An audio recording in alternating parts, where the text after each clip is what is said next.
Y también pues entiendo perfectamente el tema de lo que está ocurriendo en Tamaulipas, y les apreciaría, y le agradezco mucho además el proveerme esta información. También les agradecería que de manera abierta, o si ustedes quieren de manera privada, ahorita mismo por ejemplo, si me dejan alguna nota, alguna información de puntos, lugares específicos, personas donde esté actuando el crimen organizado, donde haya que intervenir, independientemente de que sé que hay una crisis de confianza en autoridades y eso ha inhibido mucho las posibilidades de denuncia, hay temor, pero también si me quieren hacer llegar una información ahora mismo a través de sus organizaciones sobre puntos como este u otros de la geografía del país o de lugares específicos, yo con mucho gusto la recibo personalmente ahora pues que terminemos la reunión. Entiendo el tema que se menciona también de el involucramiento político, y efectivamente ha sido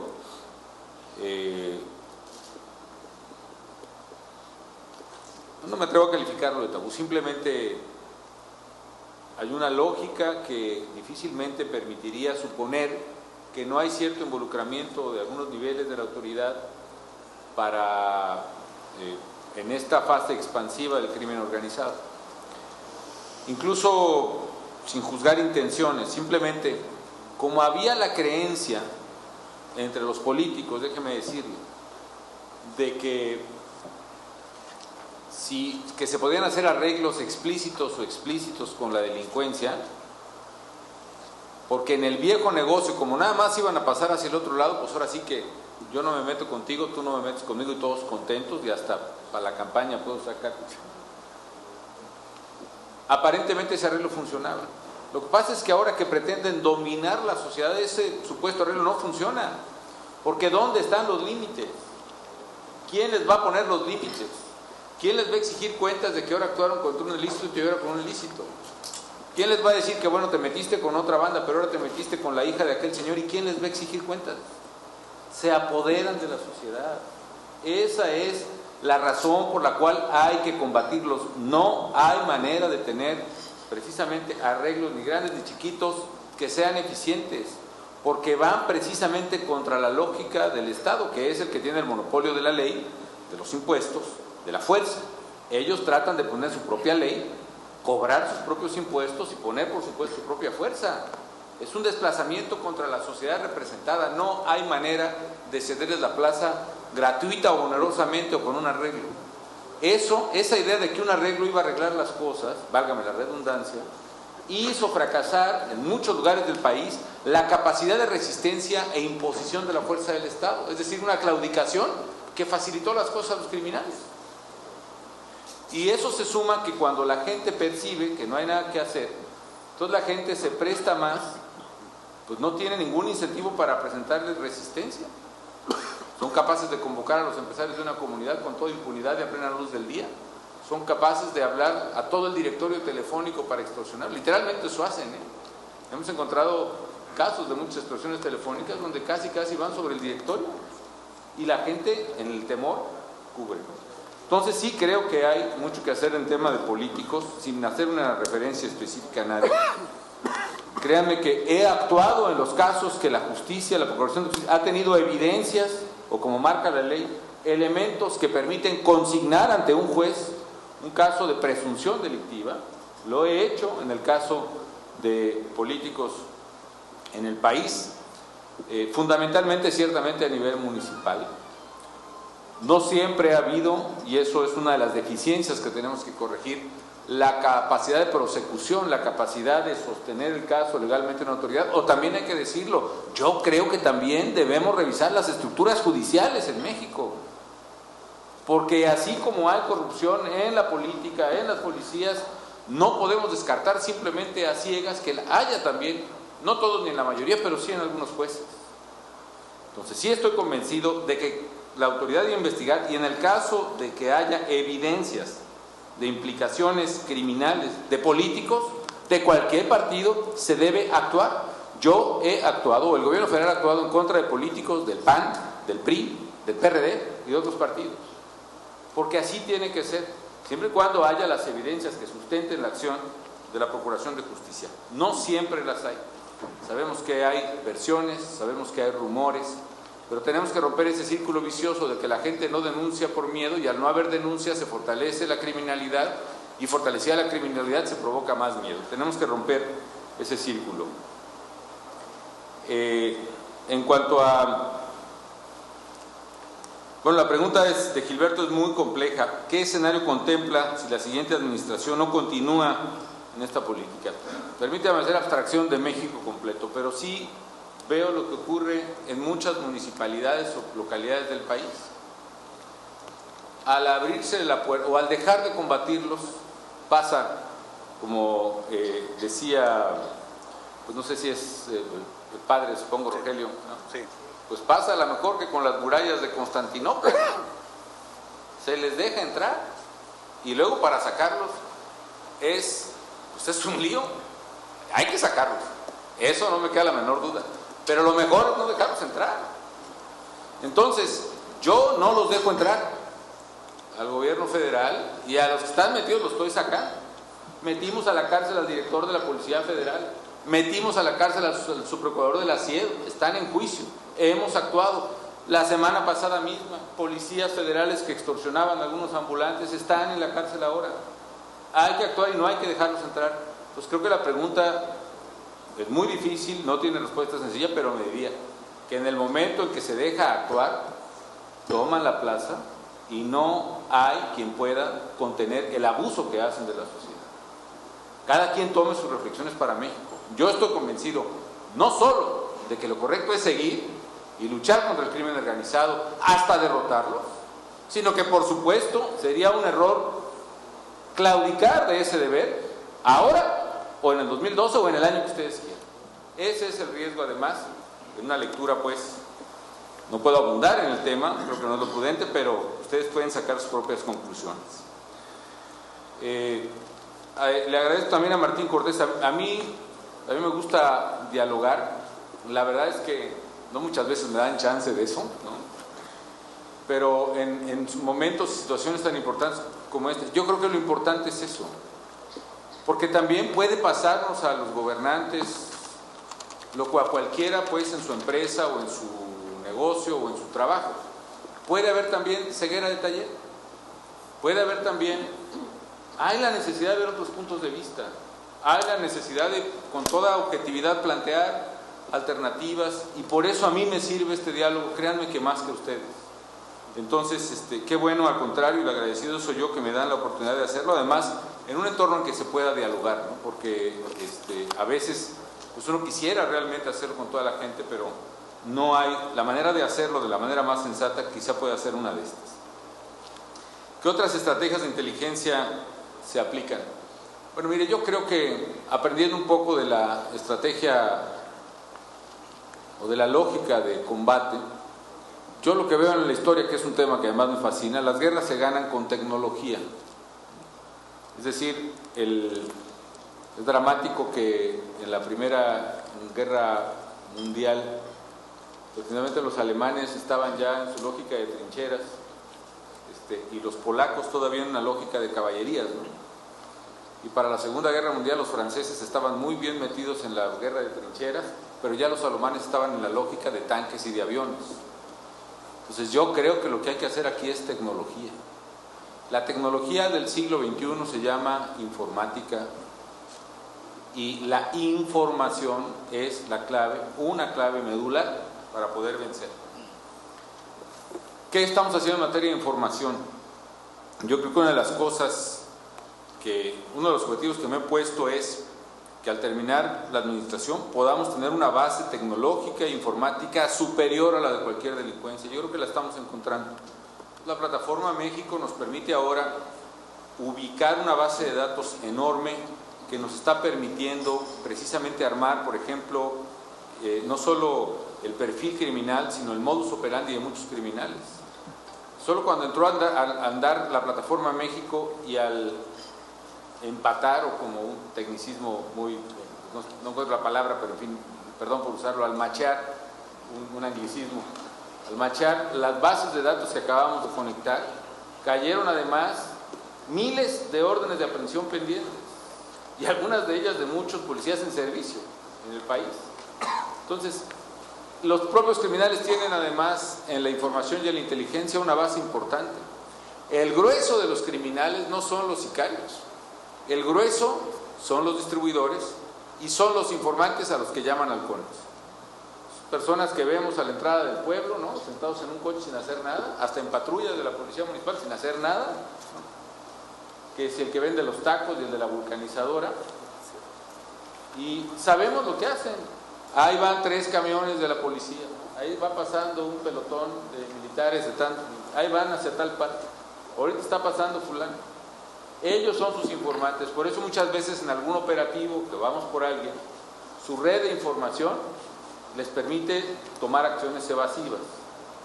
Su red de información les permite lo que hacen aquí en Monterrey, que tenemos que superar eso, evitar, saben que va un convoy del ejército, por ejemplo, tratan de bloquearle la salida. Entonces, nosotros también, no podremos armar nosotros nuestra propia red de información. Yo creo que sí. ¿Y quiénes son más? ¿Los ciudadanos o los halconcitos? Los ciudadanos. A nosotros nos sirve mucho la información que nos llega, explícita o anónima. Muchas son vaciladas, ciertamente, por desgracia, muchas son bromas que de manera muy absurda la gente sigue haciendo a la hora de hablar por teléfono, pero otros son datos precisos que nos permiten capturas muy importantes.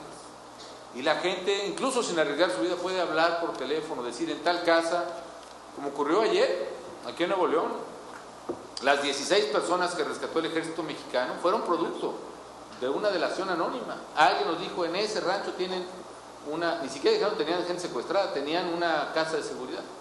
Y encontramos 16 personas. Es impresionante para mí. Bueno, obviamente pues, las noticias pueden ser, en un país libre deben ser pues, totalmente libres, ¿no? Pero es impresionante ver de repente pues, muchas páginas hablando de niños que han sido víctimas civiles, que insisto es lo que más nos duele a cualquiera. Primeras planas, plana 3, plana 4 completas. Pero también para mí es gratificante ver en la página 16, en una foto de este tamaño, un soldado cargando a un niño de 1 año y medio de edad que acababan de rescatar. Y esa para mí vale tanto o más, que las vale igual por lo menos ustedes quieren, para mí vale más, porque eso le da sentido a lo que hacemos. Pero vuelvo a mi ejemplo, necesitamos colectar información de la sociedad, porque si nosotros armamos una base de datos confiable, podemos saber en dónde operan, cómo operan y quiénes operan, y podemos actuar con mucho mayor fuerza que ellos. Entonces, lo que estamos haciendo es ensayar nuevas formas. Primero, esta base de datos que es tecnológica e informática, hemos invertido mucho en ello, sobre todo en Policía Federal. Estamos conectándonos también a bases de datos y a centros de inteligencia e información, concretamente de Estados Unidos. Hemos hecho también, estamos intentando nuevas formas, por ejemplo, en la ley, en el reglamento de PGR ya se permite tanto pago de información, informantes, como también recompensas, que ahí reconozco que nos falta mucho por hacer porque no las hemos puesto en práctica. Pero es legal y sí se puede ofrecer recompensas a quien proporciona información valiosa. El gobierno de Colombia empezó a tener un enorme éxito en su lucha contra las FARC, narcotraficantes, porque son una combinación uno y solo.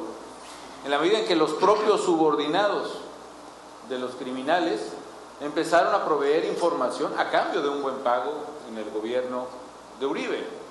Es más, Uribe me comentaba alguna vez que él lo que hacía es que pues, obligaba a su gente, ¿no? Cada lunes tiene que haber algún pago, aunque sea de, no sé, $100 o a alguien que en la colonia diga, pero que la gente sepa que sí funciona eso. Nosotros tenemos un sistema incluso de que si alguien da información en el sistema de recompensas, ni siquiera tiene que dar su nombre.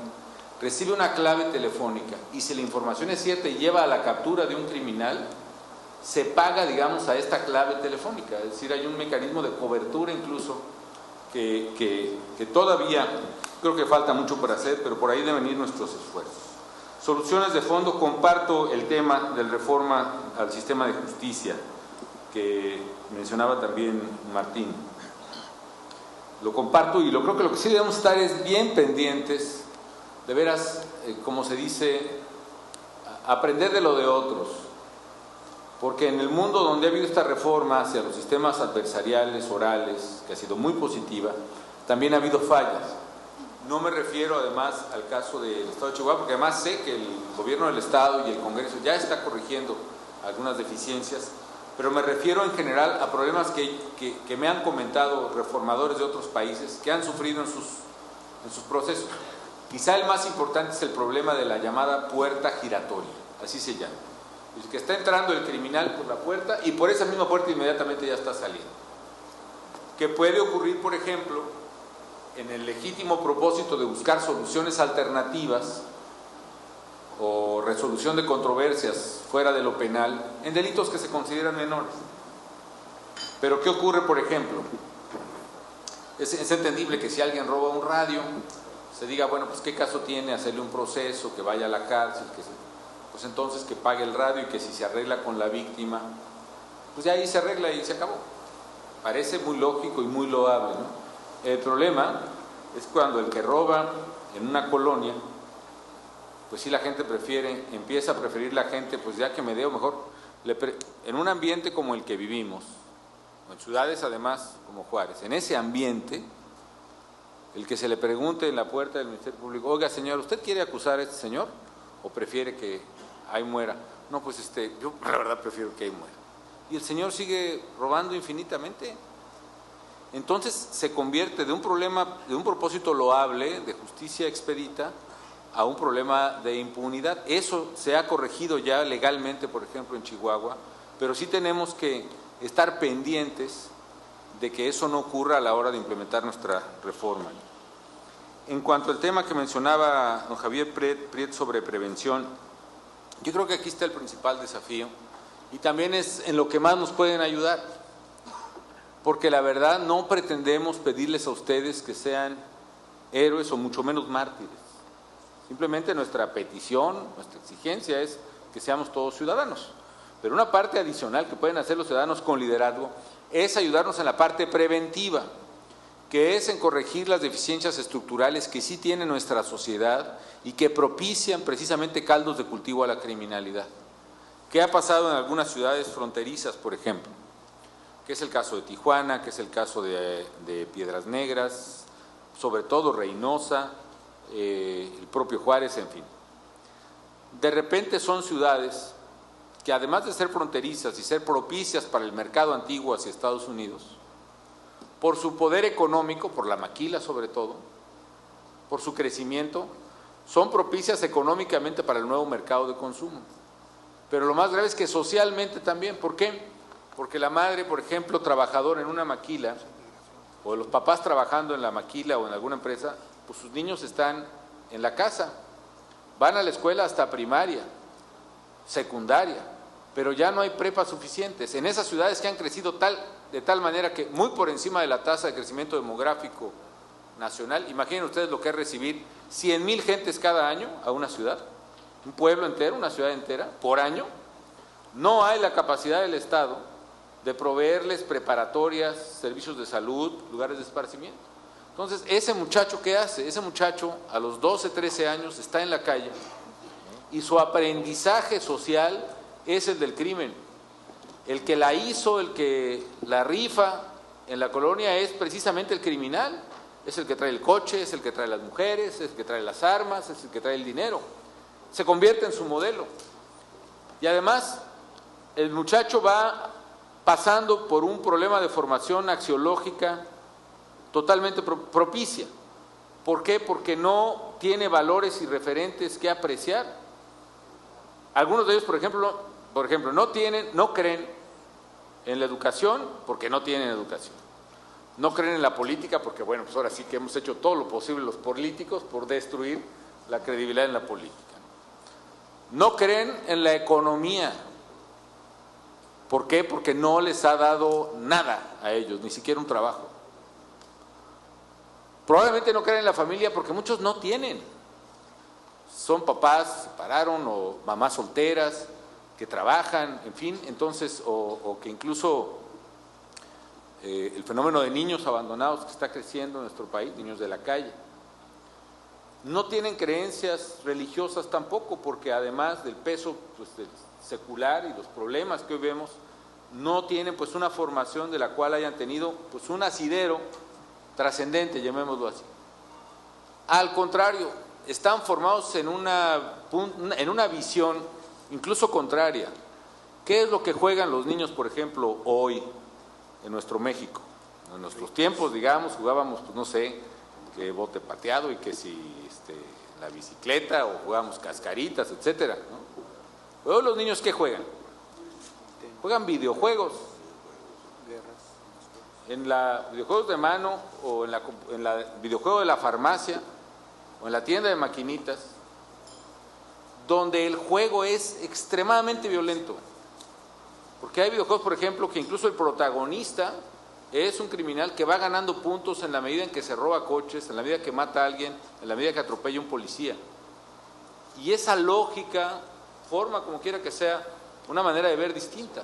Parece que para la cosmovisión o la visión de muchos muchachos, los que estamos encontrando víctimas de la lucha entre los criminales, a veces me da la impresión de que pareciera que la vida y la muerte se distorsionan totalmente. Y la vida no es un problema de perder y volver a ponerle arranque al juego, ¿no? Y estamos encontrando una gran cantidad de víctimas, vinculadas o no con delincuentes, que son pues jóvenes de este perfil. Entonces, ¿qué hacer? Creo que es el reto más grande. Necesitamos más espacios educativos, necesitamos más labor de cercanía con los muchachos, necesitamos darles más oportunidades de estudiar, de divertirse, de tener servicios de salud. Necesitamos estar más cerca de ellos en el tema de drogas, porque ese es otro canal por la que se incrementa la delincuencia. El niño, encontramos que entran a las adicciones, pues ¿a qué horas, Márgara? A los 12 años, quizá antes, ya probaron su primera droga. La probaron además gratuitamente, porque el del barrio es el del coche que anda ahí, se las dio, porque le interesa tener otro cliente que al final va a ser su esclavo. Ese niño tiene una adicción, en el momento que la tiene, ya no le regalan la droga, se la venden. Y lo que hace ese niño es ir a hurgarle el monedero a la mamá. Y la mamá, pues no sé, lo esconde, habla con él, no sé, pero ya que no tiene acceso al monedero de la mamá, el niño va con los espejos de los vecinos de la colonia. Y a los 12, 13, 14 años comienza a integrarse a un grupo, a una pequeña banda, a una pandilla, al principio pues más inocente, pero luego que trabaja precisamente para el que vende la droga y controla el crimen en el barrio. Y esa lógica de reclutamiento es la que está destrozando una buena parte de la sociedad y es la que nutre precisamente a lo que son las bases o lo que son los elementos de primera fila, los que ellos mismos los hacen sacrificables, los que los mandan a hacer locuras. Bueno, ¿quién hace los bloqueos aquí en Monterrey? No es precisamente el sicario tradicional que conocíamos, ¿no? Algún judicial, como le llamamos antes. No, son muchachos, a veces menores de edad, que están precisamente al servicio del sicariato. En fin, ¿cómo hacer que esos muchachos encuentren una ruta de estudio, de trabajo, de prosperidad? Eso es un reto del gobierno, lo admito, pero también es un reto en el que puede participar la sociedad civil. Y la parte de tratamiento de adicciones. Hemos hecho creo que poco todos, y aquí nos pueden ayudar mucho para sacar de las adicciones a los muchachos en que se van. Bueno, finalmente comparto con don Rogelio las crisis que él menciona, la legalidad. También hemos contribuido todos en la medida de hacer de México un país pues la cultura parecía ser así, todo se vale fuera de la ley, desde mordidas hasta arreglos, palancas, tranzas, etcétera, etcétera. Eso se transmite. Otra vez coincide en este proceso de crecimiento de la criminalidad. ¿Por qué entraron tan fácil a las estructuras sociales? Porque esta cultura del arreglo es una cultura dominante en México. Porque ellos se arreglaron muy, muy fácil con las policías.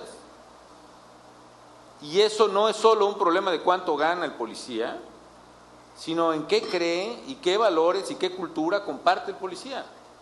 Por eso en nuestras policías sabemos que no les podemos, a la vez, quién sabe, pero yo creo que sí podemos poner sueldos competitivos y es una tarea que debemos proponernos, pero no va a ser suficiente, porque siempre habrá alguien que les ofrezca, puede haber alguien que les ofrezca más. Por cierto, también hemos encontrado que a sus sicarios y a sus informantes hemos encontrado pagos de todo, a veces unos muy grandes, pero la verdad muchos también, que uno se sorprende hemos encontrado testimonios de muchachos que han asesinado a alguien y les pagaron 2,000 pesos, por ejemplo, por el jale, como dicen. Entonces independientemente de eso, un policía tenemos que pagarle bien, darle condiciones justas. Por ejemplo, desde que entré a la administración hasta ahora, un soldado raso, por ejemplo, en la Ciudad de México, que era el nivel más bajo, ya tiene casi el doble del sueldo que tenía al principio de la administración. Y tratamos de darle más, por ejemplo, a los militares. Un programa que anuncié, pues precisamente creo aquí en Monterrey, no recuerdo, que es el programa de becas para hijos de los militares.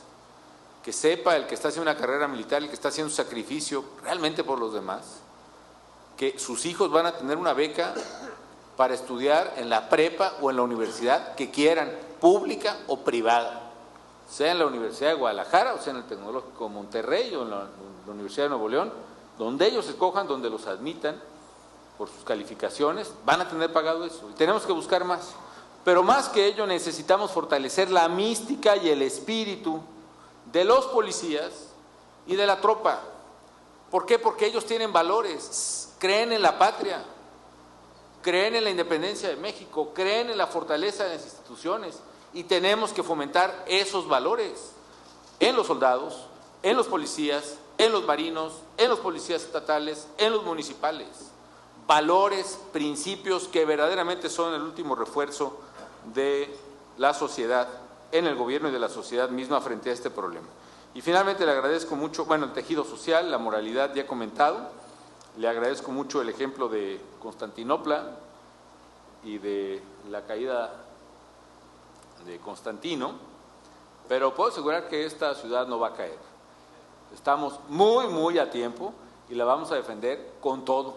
Y vengo aquí porque sé que con el apoyo de los líderes de Monterrey y de Nuevo León, con ese apoyo, la victoria va a ser mucho más cercana, mucho menos costosa para todos.